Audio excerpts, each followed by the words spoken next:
we'll just leave that there to go to the Prime Minister for a major defence announcement. Can I particularly commence by acknowledging the Ngunnawal people, their elders past and present, and of course leaders emerging for the future. And is always my practice, and particularly on occasions such as today, can I acknowledge any veterans who are here in the room with us today and serving members of our Defence Forces, of which there are many. And to simply say on behalf of an incredibly grateful nation, once again, thank you for your service. Can I also, of course, acknowledge my many ministerial and parliamentary colleagues who are here with us today, and I will speak of Linda in just a moment.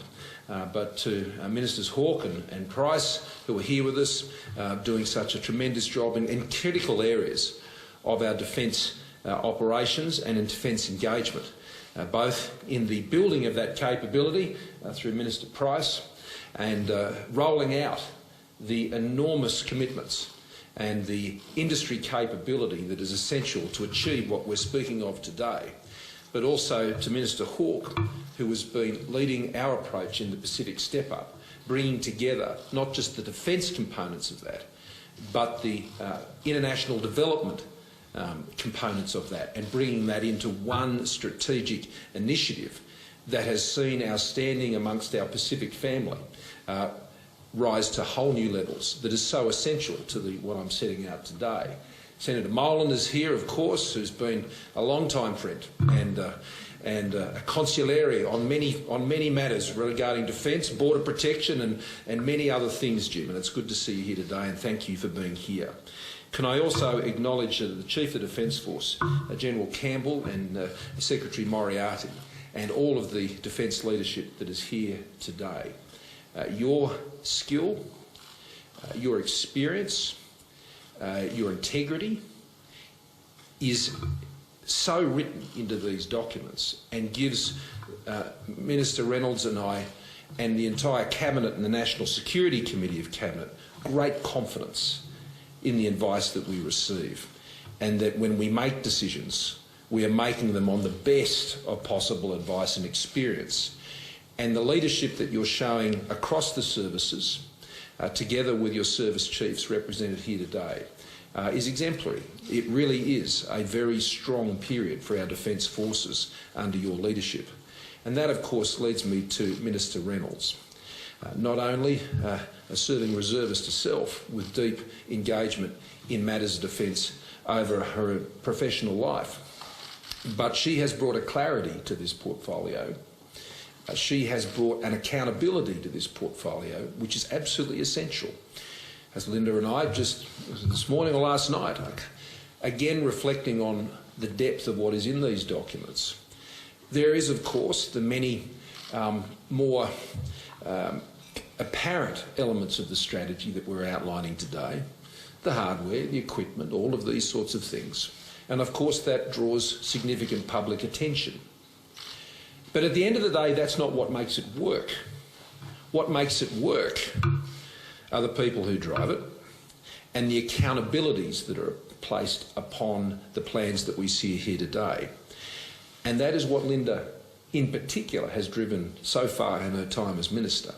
There is an accountability to these plans that she insists on, as I know the service chiefs and others are very well aware of, and the Secretary. And that gives me a lot of confidence, because the investments we're making here today and for the longer term require the accountability of implementation. It's significant, and so I commend you, Linda, for the terrific job you've had in bringing this all together as part of my team, and I also thank the many members of the National Security Committee of Cabinet as well, who have been integrally involved in the development of this. And it goes without saying that we all pass on our thanks to the Finance Minister and the Treasurer, who have had a keen interest in what we've been working on now for some time. So it is an honour to be here today. It is a pivotal day for Australia and for our Defence Forces. It is an honour to be here at ADFA to launch the Australian Government's 2020 Defence Strategic Update and the 2024 Structure Plan. These two very important documents that will guide our nation through one of the most challenging times we have known since the 1930s and the early 1940s. A plan for Australia's future in the most important area of a federal government's responsibility.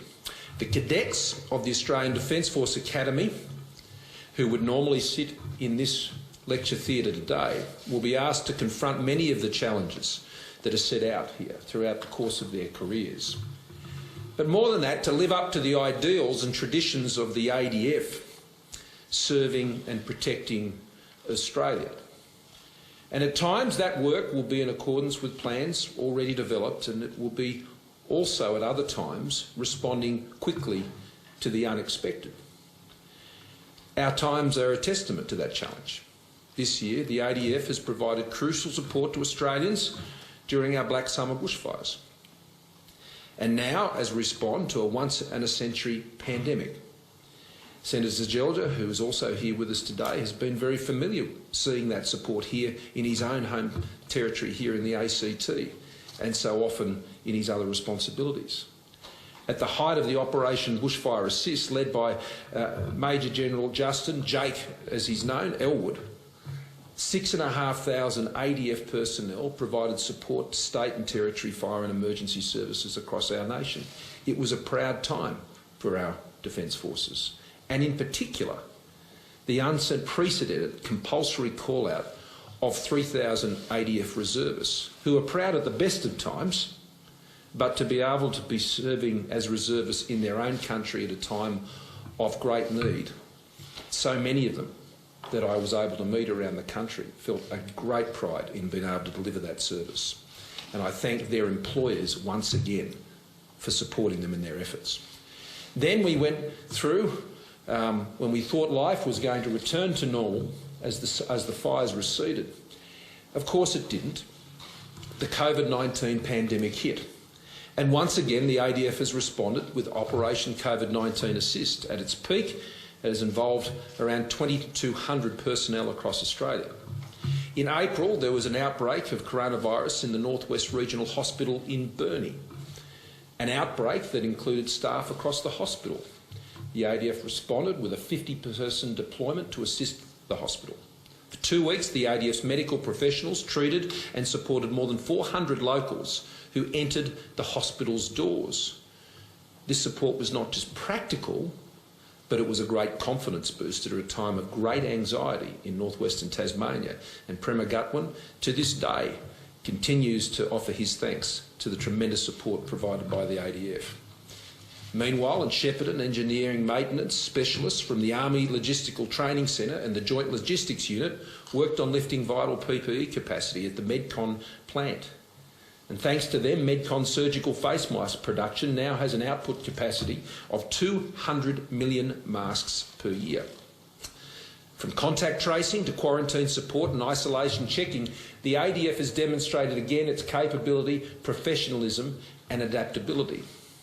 Lieutenant General John Fruin and the COVID-19 Task Force, I want to thank you very much for your calm and methodical way of getting the job done, yet again. And the jobs continue with more than 200 personnel right now in Victoria and others standing by ready if needed to go and assist with the current outbreak. And if we need reminding, 2020 has demonstrated in no uncertain terms that the challenges and threats we face as a nation are constantly evolving. The enduring responsibility of government, though, is timeless. To protect Australia's national interests, our sovereignty, our values and the security of the Australian people. This responsibility requires sustained commitment, focus, application.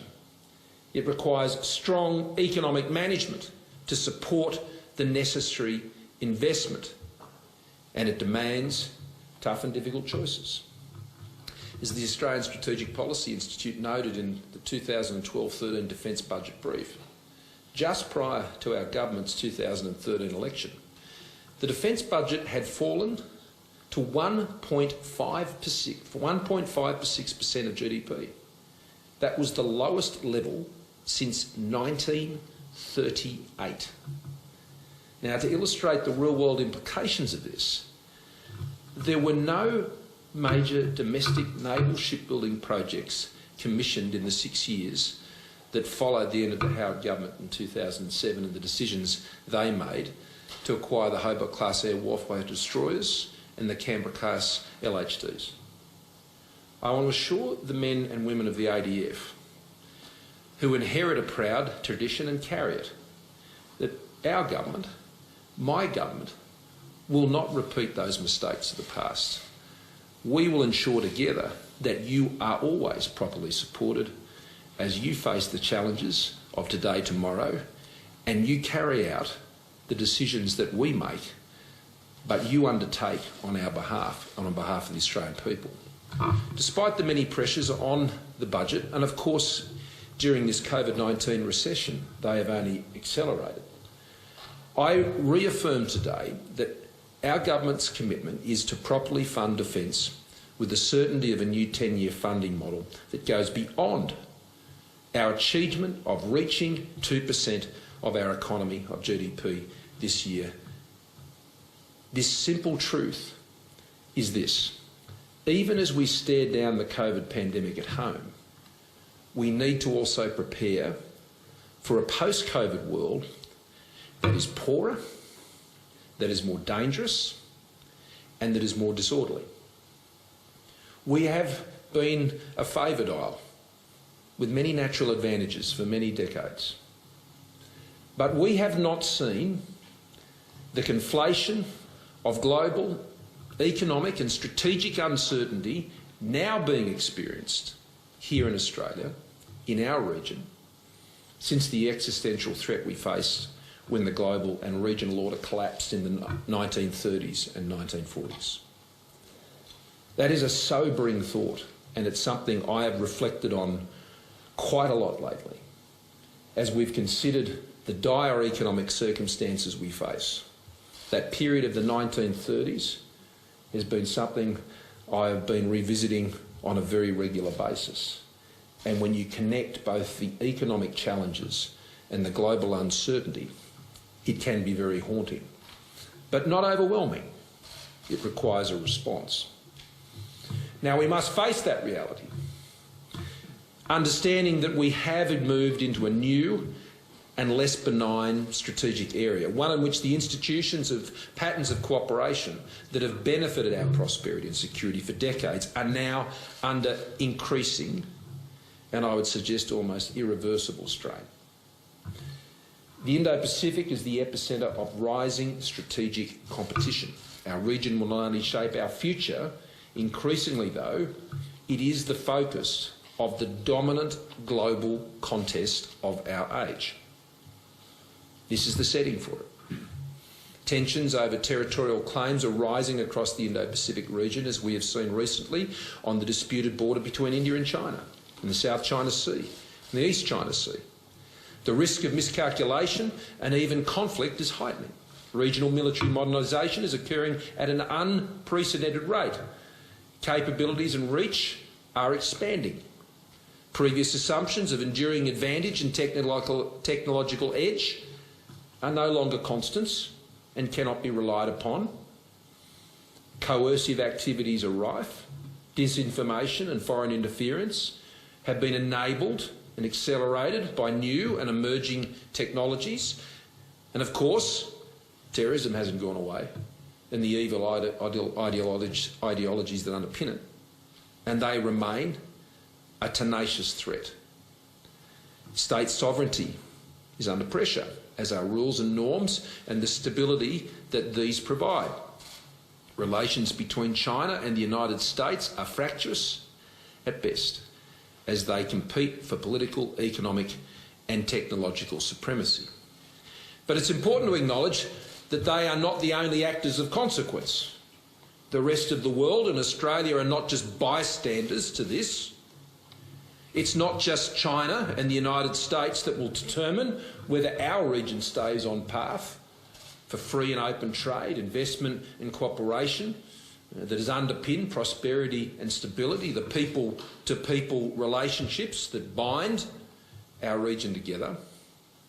Japan, India, the Republic of Korea, the countries of Southeast Asia, Indonesia, Malaysia, Singapore, Vietnam. and the Pacific all have agency, choices to make, parts to play.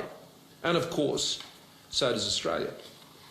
There is a new dynamic of strategic competition and the largely benign security environment, as I've noted, that Australia has enjoyed, basically from the fall of the Berlin Wall and to the global financial crisis. That's gone.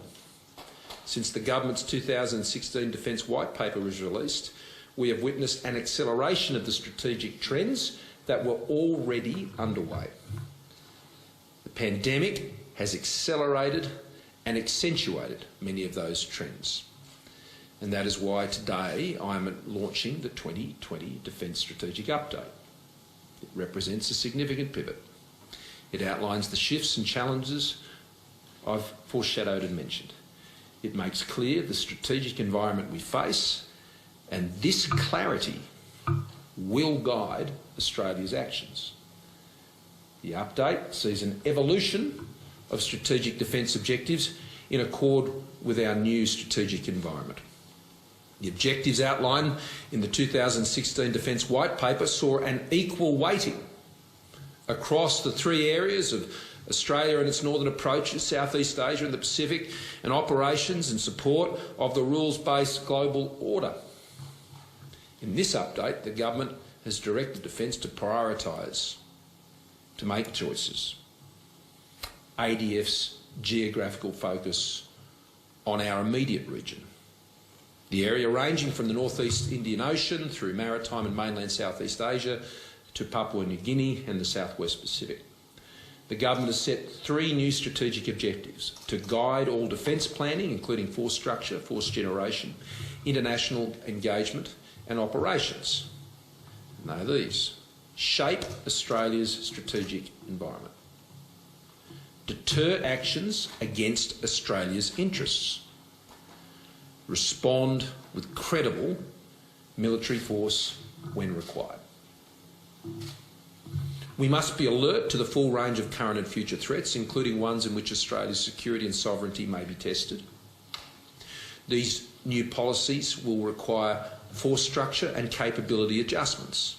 These must be able to hold potential adversaries, forces and infrastructure at risk from greater distance, and therefore influence their calculus of costs involved in threatening Australia's interests. This includes developing capabilities in areas such as longer-range strike weapons, cyber capabilities, area denial systems. And at the same time, our actions must be true to who we are as a nation, a people, what we value for ourselves, our friends, for our neighbours. Soon after becoming Prime Minister, I said that our decisions as a nation are a reflection of our character and our values, and so are these decisions today. What we believe in, and if need be, what we will defend. As one of the world's oldest liberal democracies, we know who we are, we know what we believe, we know what we're about, we know what we stand for, and we know what we'll defend. We're about having the freedom to live our lives as we choose in an open and democratic liberal society, without coercion, without fear. We're about the rule of law. We're about being good neighbours, pulling our weight, lending a hand, and not leaving the heavy lifting and hard tasks to others. We don't seek to entangle or intimidate or silence our neighbours. We respect their sovereignty. We champion it. And we expect others to respect ours. Sovereignty means self-respect, freedom to be who we are ourselves, independence, free thinking. We will never surrender this. Never. Ever. Everything my government does is designed to build our national resilience and protect our sovereignty, our freedom, our values and our independence. This is our great trust. Australia's defence and capability planning has been updated accordingly and is detailed in the 2024 Structure Plan, which I am also launching today. And the good news is that we're already pointed in the right direction. This journey didn't start today. It's been happening for some time.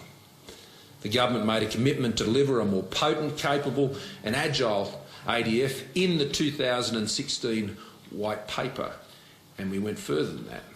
we've backed it up with the investments, something that is often peculiar for white papers. We are undertaking the biggest regeneration of our Navy since the Second World War and have charted the transition to a fifth-generation Air Force. This includes the F-35 Lightning Joint Strike Fighter, the most advanced strike fighter in the world. The Joint Strike Fighter was strengthening our high-tech industrial capability as well. Minister Price and I have been out there seeing it being built in southwestern Sydney, parts of it. Over 50 Australian companies already sharing more than $1.7 billion in contracts as part of the global JSF program. Truly exciting. Greater mobility, protection and strike power also for our Army. New infrastructure to enhance the delivery of our warfighting capabilities from logistics and intelligence to bases, which also brings benefits for many local and regional communities, including Indigenous communities. And to implement the Defence Strategic Update, my government is making a further commitment to better position defence to respond to rapid changes in the environment that I've noted. We are again providing long-term funding certainty for defence and defence industry. That enables them to plan with confidence. An updated 10-year funding model that will enable defence to deliver the strategy and the complex capabilities it requires to keep us safe. This will see capability investment grow to $270 billion over the next decade. Now, it's up from $195 billion we committed in the decade following the 2016 Defence White Paper. So what will this deliver? It will expand our plans to acquire sophisticated maritime long-range missiles, air-launched strike and anti-ship weapons, as well as additional land-based weapons. That's right, that's what we're going to do.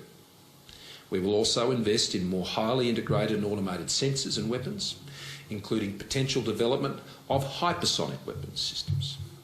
And this investment will see us build on Defence's collaboration with Australian industry, which is already at a new level. In 2016, the government released the Defence Industry Policy Statement. In 2018, we launched the Defence Industrial Capability Plan.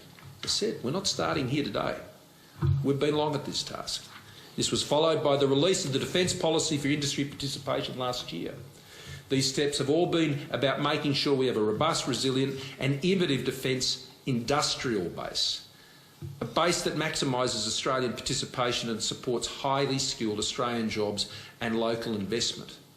Whether it's the small arms and ammunition being designed and manufactured at Force Ordnance in South Australia, or new capabilities such as Boeing Australia's autonomous Loyal Wingman, designed and produced in Brisbane and Melbourne. We are on track with the delivery of our Boxer combat reconnaissance vehicles that we've just seen outside here today, an example of which we've got for you to see. These new armoured vehicles will provide better protection, firepower and mobility to the men and women on the ground, and they will be built right here in Australia. And it's a similar story for our naval shipbuilding industry. The Naval Shipbuilding Plan in 2017 set out a long-term vision for a strong, sustainable and innovative naval shipbuilding industry here in Australia. 3 years on, we are delivering on that vision. Continuous naval shipbuilding in South Australia and Western Australia is now underway. The Arafura-class offshore patrol vessels are under production. The Guardian-class Pacific patrol boats are already being delivered to our Pacific family, which I know Minister Hawke has been on a number of those deliveries, and they couldn't be more pleased. Really couldn't. The Hunter-class frigates and the Attack-class submarines are now both on contract and progressing well, and we will cut steel on the first Hunter prototypes at our new Osborne shipyard in Adelaide later this year. These naval shipbuilding programs are on track and they are on budget. The 2024 structure plan now includes plans for the acquisition or upgrade of up to 23 different classes of Navy and Army vessels, representing a total investment of almost $183 billion up to that. This program is delivering thousands of jobs, even more important as we come out of the COVID-19 recession, and this will grow over the coming years. Mr Price has ensured that we've been bringing forward elements of our defence procurement and investment as part of our activity to support the JobMaker program more broadly in response to the corona recession. Laying the foundation, though, more broadly in all of these areas of shipbuilding for advanced shipbuilding for generations to come, so Australia can be in a strong position. Now, these actions that we've taken since 2016 and those that I'm announcing today will deliver the cutting-edge capabilities necessary to achieve what we have set out as our objectives.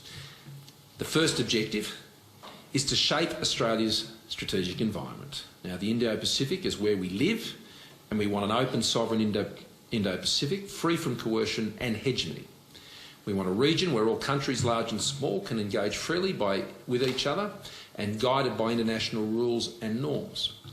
These are not unreasonable objectives or ambitions or requests. Where countries can pursue their own interests peacefully and without external interference, because this means Australia can pursue our interests too. The Indo-Pacific is where Australia has our greatest influence and can make the most meaningful impact and contribution, and we intend to. And it is also where our need is most pressing. Before the pandemic, the ADF was participating in almost 50 bilateral, minilateral and multilateral exercises in our region each year with great success. We have deepened defence and security cooperation with partners new and old, including the United States, Japan, Indonesia, Singapore and Vietnam. And we are working more closely than ever with our Pacific family. As part of the Pacific Step Up, which I launched at Laverick Barracks, I remember a very warm day up there in November 2018 in Townsville. We're working in partnership with Pacific countries to grow economies, build resilience and enhance regional stability. And the transformation of BlackRock in Fiji has been part of this. And as I said when I visited there last year, it's so much more than the bricks and mortar. It symbolises an enduring commitment to a stable, secure and sovereign region. It speaks of a deep relationship, a commitment we've made to all members of our Pacific family, our Vavale, our whānau. They have stepped up in return, particularly during the bushfires earlier this year, when PNG and Fiji provided military assistance, and so many of our Pacific neighbours donated so generously. It was wonderful to see Linda's posts of them singing and in mess halls and around the country, and just their enthusiasm. My good friend James Marape, the Prime Minister of Papua New Guinea, would be calling me saying they're on their way, and he was keen to understand how they were going each and every day, and I'd share the stories. And when he smiles, that's a lot of brightness coming back at you. And he was so excited. And that's how friends and family deal with each other. And the same was true of Prime Minister Bainimarama as well. So proud that they could be there for us as we have been there for them on so many occasions and always will. So Australia's commitment to the region will only intensify. Our sharpened focus will see defence forming even deeper links and trust with regional armed forces, and a further expansion in our defence diplomacy, cooperation and capability and capacity building. Our new strategic settings will also make us a better, more efficient ally. It means a lot to us. We've always pulled our weight.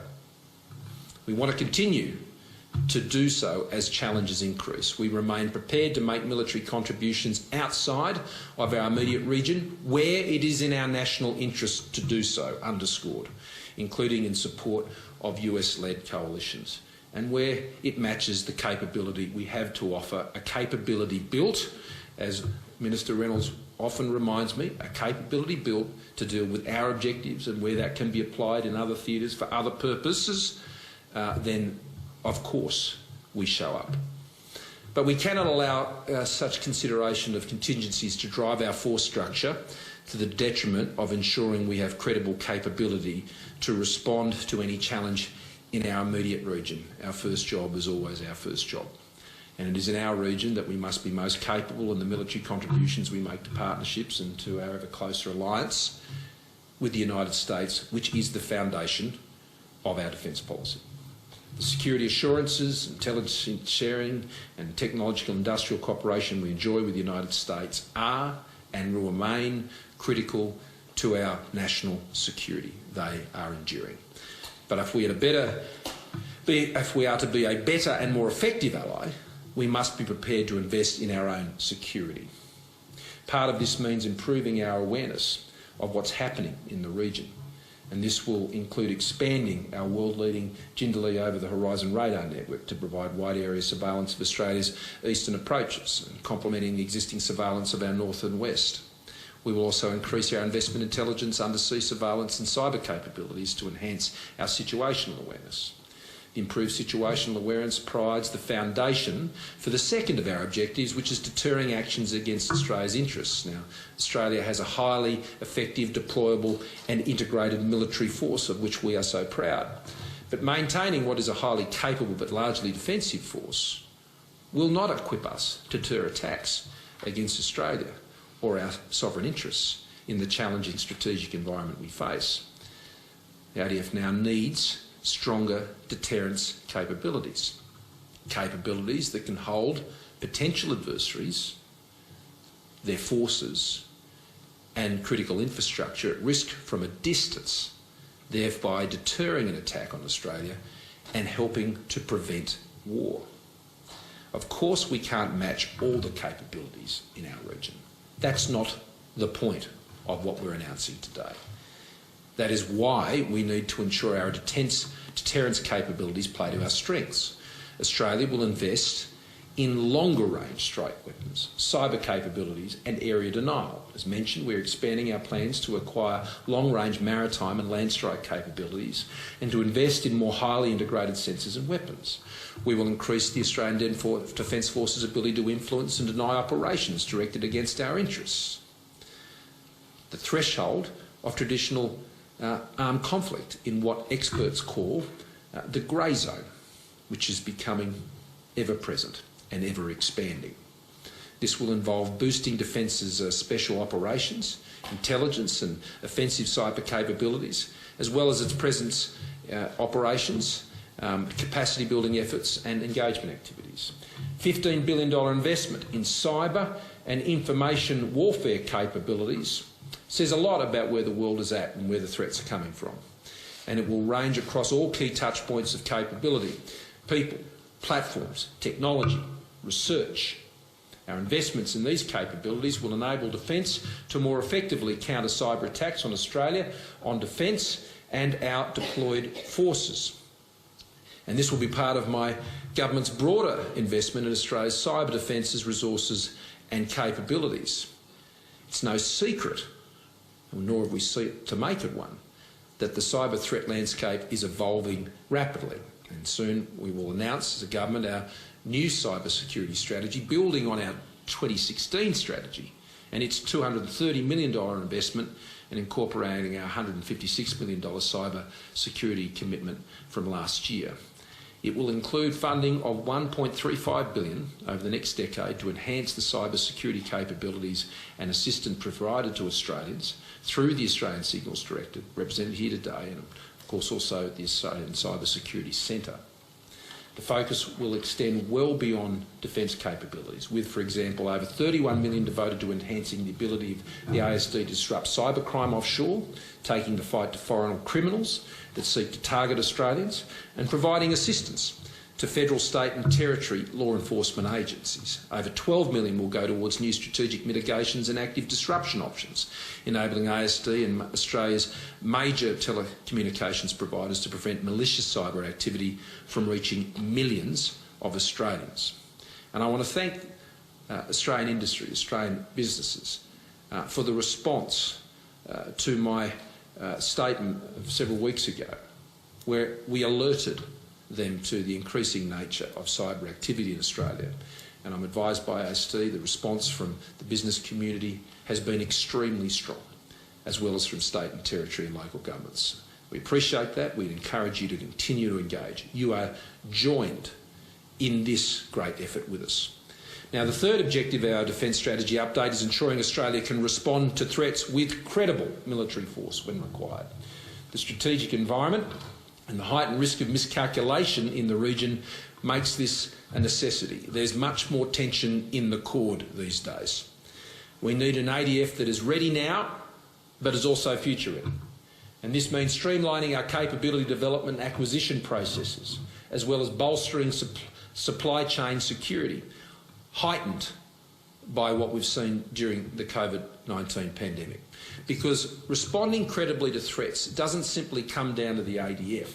It's about the system that surrounds it, supports it, the ecosystem that it is a part of. And this is the hard bit. It's about the support and structures it has to do with the job. We learned that with the health system during the pandemic. It's equally true for our defence capability. It's about Australia having what we need, when we need it, and the ability to provide it. And to achieve these aims, the government will invest accordingly in resilience and the ADF's ability to respond to an array of challenges at the same time. That includes investment in the logistics systems that will improve the ADF's ability to deploy globally and support our allies where it is in Australia's interests. And over time, we will significantly expand the ADF's guided weapons and explosive ordnance stock holdings. We will modernise and reform the ADF's supply system, including expansion of its fuel holdings and deployable fuel and water systems. We will prioritise our investment in critical military infrastructure, such as the $1.6 billion upgrade to RAF Base Tyndall, where I was recently, just before the pandemic really took hold. Furthermore, the government will significantly increase investment in defence space capabilities, a whole new theatre, including a network of satellites so we have an independent communications network. And we're going to invest some $7 billion in those space capabilities over the coming decade, working closely with industry and other government agencies, including the Australian Space Agency, headquartered in Adelaide, where I was there to open that agency not that long ago. Working with key partners and allies, we will take advantage of Australia's unique geographical position to better contribute to collective space domain awareness. And so too, we will look to enhance the ADF's ability to counter emerging threats in the space domain and ensure our continued access to space-based intelligence, surveillance and reconnaissance. And we'll increase our investment in Australia's technology innovation programs, partnering with defence industry, research institutions and education providers, while also rethinking how defence can better support during natural disasters. The defence of Australia is a big team effort, and it goes well beyond those who wear uniforms. It really reaches almost into every aspect of our community and Australian life. And that's important because we all have a stake in it. We all have a part to play always, to hold dear what we value most. Ladies and gentlemen, the strategic challenges of today and tomorrow call Australia, in many ways as we've been called before at difficult times, to play our part in a region where peace, stability and prosperity cannot be taken for granted. 2020 has demonstrated once again the multiple challenges and radical uncertainty we face, eerily haunted by similar times many years ago in the 1930s. Today, with the Indo-Pacific experiencing fundamental shifts and increased threats, our commitment will only deepen. Our defence forces will need to be prepared for any future, no matter how unlikely, and hopefully not needed in the worst of circumstances. And I'm very confident in both the leadership and the plans of our defence forces, their resources, the people, whether from those in command to those following commands. There is a great culture, a tremendous culture that will build even stronger in the future under the leadership that I know is in place from Minister Reynolds and Chief of the Defence Force, General Campbell, and Secretary Moriarty. It has the budget certainty, our defence effort, of the government's 10-year funding model, and our sustained record of taking defence and national security seriously. I acknowledged Jim Molan before. It was Jim who convinced our government before we came to government of the strategic need to make the big commitment to have the budget to do the things that Australia needed to defend itself. We're putting into action all of this with the Defence Strategic Update and Force Structure Plan. We're stepping up once again for Australia to protect our sovereignty, to preserve peace which we value, to help our region meet the challenges of the 21st century together, because that is how we will keep Australians safe. Thank you very much for your kind attention.